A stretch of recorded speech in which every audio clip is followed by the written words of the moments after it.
To Hell and Back. How the experiences of Audie Murphy's life shaped the leader he became during World War II and the rest of his life. Audie Murphy, a child of the Depression era, was born on June 20th, 1925, to tenant cotton farmers in rural Kingston, Texas. One of 12 children, from an early age, Audie understood poverty. Poverty dogged our every step, said Audie later in life, recollecting his childhood. The family moved around quite a bit, eventually settling in Celeste, Texas. The home was known as the Boxcar. It is here that the influence of the Coffin family began to shape Audie's future. Audie began attending school and spent more time with the Coffins than he did his own family. Audie was known to be stubborn, sensitive, and proud. These are all characteristics that often landed him in trouble. Perhaps I was trying to level with my fist what I assumed fate had put above me. I was a mean kid, stated Audie. It was this mean kid that one of his teachers remembered Audie as intelligent, industrious, quick to anger, but very loyal and devoted to the ones he loved. Recognizing his mother needed help and his father lacked the motivation to provide all that was needed for a family of 12, Audie grew up hunting game to provide meat to help feed his family. Audie could not afford to miss a shot, as the family would not eat, nor could he replace the wasted bullet. Audie developed into a remarkable marksman, a skill that would serve him well in World War II. By 1933, the recurrent abandonment of the family by his father, Emmett Murphy, left the family relying on the charity of neighbors in Celeste, Texas. Audie experienced the generosity of the Baptist and Methodist neighbors who frequently dropped off food, clothing, and medicine to the family. Josie Murphy, Audie's mother, held a special place in his heart as she lost 3 children prior to Audie's birth. Josie was the rock in the family, working beside her family in fields when her health allowed and always working when her husband abandoned them. Josie was a role model for Audie, just as his father was a role model for who he never wanted to become. The family only lasted 4 years in Celeste before moving to work a farm near Floyd, Texas. During this time, Audie quit school to work full-time, finding whatever work would come his way. He was known to be a hard worker by all of his employers. His mother persuaded him to return to school, which he did until the age of 15. By 1939, he moved in with the Lee family and began working their farm. This was an important time in his life as the Lees became a surrogate family. Mr. Lee taught Audie how to drive. Mrs. Lee remembered that he was a fanatic about cleanliness. Audie kept himself neat and clean. During this time, Audie was known around town by his middle name, Leon. He was seen as the all-American boy. He was eager to work and did not succumb to the vices of drinking or smoking. During this period, he looked for work that would expand his skill set, even going so far as working for no wages at the local radio station to learn the business. Tragedy would soon strike, though. On May 23, 1941, that would be a day forever etched in Audie's heart. His mother passed away due to infection of the heart lining, with Audie by her side rubbing her hands, as he so often did over the course of her life. From this point on, Audie was an orphan. With his mother gone and his father abandoning the family, Audie had to find his purpose. This documentary highlights 3 types of leadership used by Audie Murphy. Murphy used these leadership techniques to meet the needs of his men in combat and direct his men in battle. Leadership by example. Leadership by example is a direct form of leadership in which the leader leads and the followers follow. The technique goes beyond merely doing what is supposed to be done. Leadership by example is a way the leader influences others by using himself to elicit a desired behavior or response. It is how a leader puts his values into action and shows his followers how the vision can be achieved. Tactical leaders use the, quote, follow me approach to provide direct and clear instruction, especially in crises. The leader uses his personal example to help his followers overcome their fears, find direction in the chaos of battle, and act as a team. It is unlikely that mere words would have such an effect, but seeing the leader personally model the behavior inspires, motivates, and creates a compelling desire to follow, to do, and to be like the leader.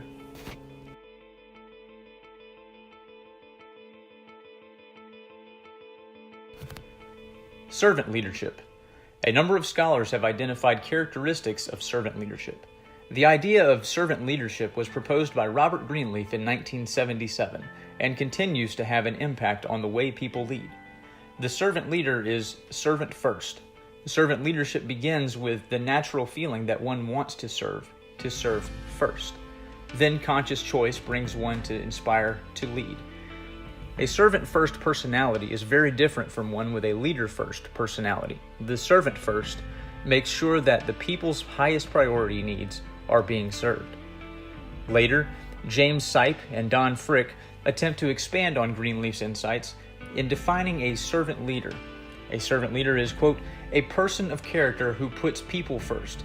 He or she is a skilled communicator, a compassionate collaborator who has foresight, is a systems thinker, and leads with moral authority, end quote. These words and phrases make up Sipe and Frick's 7 pillars, which in turn generate 21 traits or competencies. Heroic leadership. Before the rise of the modern state, John Keegan writes that Alexander the Great served as the primary exemplar of heroic leadership. Heroic leaders of Alexander's pattern were champions of display, of skill at arms, of bold speech, but above all, of exemplary risk-taking. In the modern era, Keegan argues that leaders cannot lead by such personal heroics and gain authenticity and legitimacy with their followers by merely confronting the specter of risk.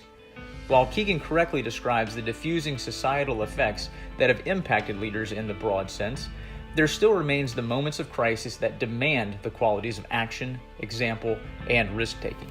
In addition, Chris Loney summarizes a leader's duties with this statement, quote, the leader figures out where we need to go, points us in the right direction, gets us to agree that we need to get there, and rallies us through the inevitable obstacles that separate us from the promised land. End quote. Lonnie also points out that heroic leadership comes not just as a response to crisis, but a consciously chosen approach to life. Lonnie calls this type of leadership magis, after the Latin word for more. Leaders devote themselves to a routine of service, but when the opportunity arises, they must be able to surge to the magi's level to meet the challenge.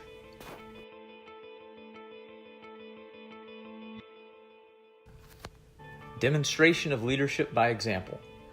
Great military leaders inspire their troops and lead them into battle. Audie Murphy stands out as perhaps the best example of the great man explanation of leadership due to his rise from obscurity. A diminutive man, Sergeant Murphy seemed to possess a natural leadership quality which compelled him to succeed under the stresses of combat. With very little formal training, Murphy earned the Medal of Honor and rose to national prominence seemingly on the power of his natural traits and capacity for leadership. Demonstration of servant leadership.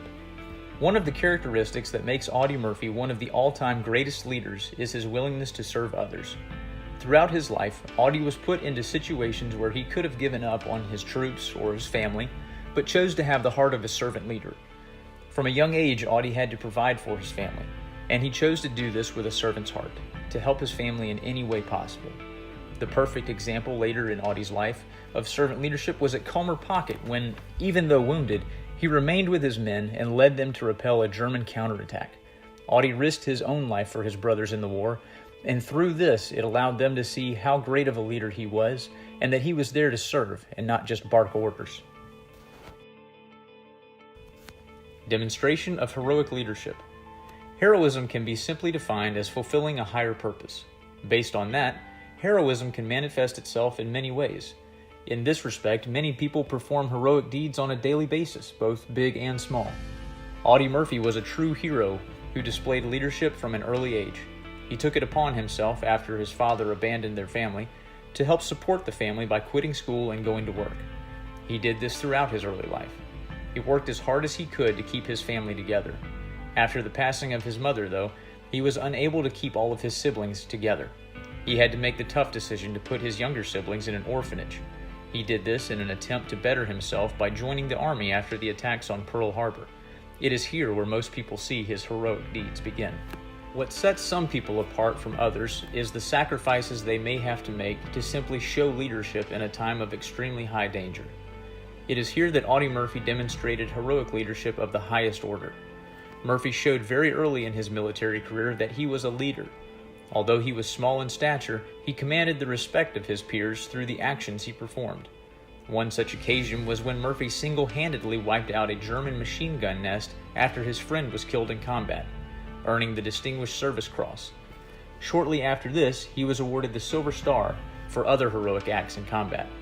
His next big achievement as a heroic leader was his battlefield promotion to officer. In order to receive this, he had to have the respect of not only the people within his platoon, but also the higher-ranking officers within his command. This was a promotion that highlighted the respect his leadership had for him. As a platoon commander, Murphy was injured in combat and out of commission for a number of weeks. Upon his return, he showed everyone the true level of his heroic leadership.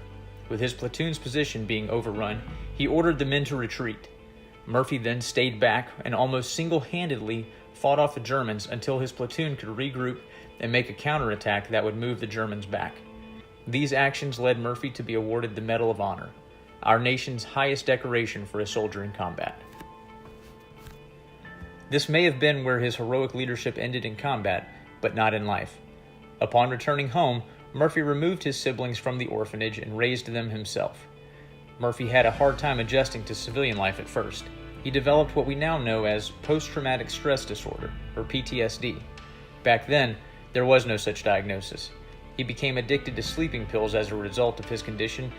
Realizing this, he broke the addiction and began to speak out about the problems other veterans were facing as they returned home from combat, using his experiences with addiction and mental health as an example. As a true leader, Murphy re-enlisted in the Texas National Guard to help train the next generation of the military's recruits. Although he had a successful movie career at the time, he felt he needed to give back. As a final act of leadership, Murphy requested his headstone at Arlington National Cemetery be just like every other combat veteran, despite having the ability to be recognized as a Medal of Honor winner.